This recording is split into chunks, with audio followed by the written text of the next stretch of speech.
ಸಿಂಪಲ್ಲಾಗಿ ಆರೋಗ್ಯಕರವಾದ baby corn fry ಮಾಡ್ತಾ ಇದ್ದೀನಿ. ಸಂಜೆ ಸ್ನ್ಯಾಕ್ಸ್ ಆಗಿ ತಿನ್ನೋಕ್ಕೆ ಚೆನ್ನಾಗಿರುತ್ತೆ. ನಾನಿಲ್ಲಿ ಕಾರ್ನ್ಫ್ಲೋರ್ ಬಳಸಿಲ್ಲ. ಮೊದಲಿಗೆ ಬೇಬಿ ಕಾರ್ನ ತೊಗೊಂಡು ಒಂದ್ಸಲ ಚೆನ್ನಾಗಿ ತೊಳೆದಿದ್ದೀನಿ. ಬೇಬಿ ಕಾರ್ನ ಈ ಥರ ಸಣ್ಣದಾಗಿ ಹೆಚ್ಚುತ್ತಾ ಇದ್ದೀನಿ. ಬೇಕಾದರೆ ಉದ್ದುದ್ದಕ್ಕೂ ಹೆಚ್ಕೊಳ್ಬಹುದು. ಆದಷ್ಟು ತೆಳ್ಳಗೆ ಹೆಚ್ಚಿದ್ರೆ ಚೆನ್ನಾಗಿರುತ್ತೆ ಮತ್ತು ಬೇಗನೂ ಬೇಯುತ್ತೆ. ಒಂದು ಪಾತ್ರೆಗೆ ನೀರು ಮತ್ತು ಒಂಚೂರು ಉಪ್ಪು ಹಾಕಿಬಿಟ್ಟು ಬೇಬಿ ಕಾರ್ನ ಹಾಕಿ ಬೇಯಿಸ್ಕೊಳ್ತೀನಿ. ಇದನ್ನು ಕುದಿಯೋಕ್ಕೆ ಇಡ್ತಾ ಇದ್ದೀನಿ. ಒಂದು 7ರಿಂದ 8 ನಿಮಿಷ ಕುದ್ರೆ ಸಾಕು. ಬೇಬಿ ಕಾರ್ನ್ ಬೇಯೋ ಅಷ್ಟರಲ್ಲಿ ಈ ಕಡೆ ಮಸಾಲೆ ರೆಡಿ ಮಾಡ್ಕೊಳ್ತೀನಿ.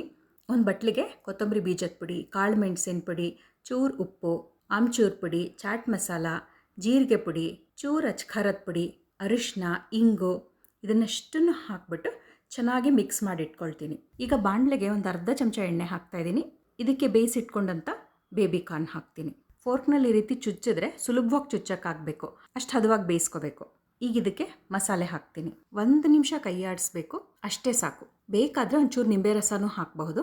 ಸಿಂಪಲ್ ಆದಂಥ ಬೇಬಿ ಕಾರ್ನ್ ಫ್ರೈ ಸಿದ್ಧವಾಗಿದೆ. ಒಂದ್ಸಲ ಮಾಡಿ ನೋಡಿ ಹೇಗಾಯಿತು ಅಂತ ನಂಗೆ ತಿಳಿಸಿ. ಇನ್ನೊಂದು ವಿಡಿಯೋನಲ್ಲಿ ಇನ್ನೊಂದು ಅಡುಗೆ ಜೊತೆ ಮತ್ತೆ ಸಿಗ್ತೀನಿ.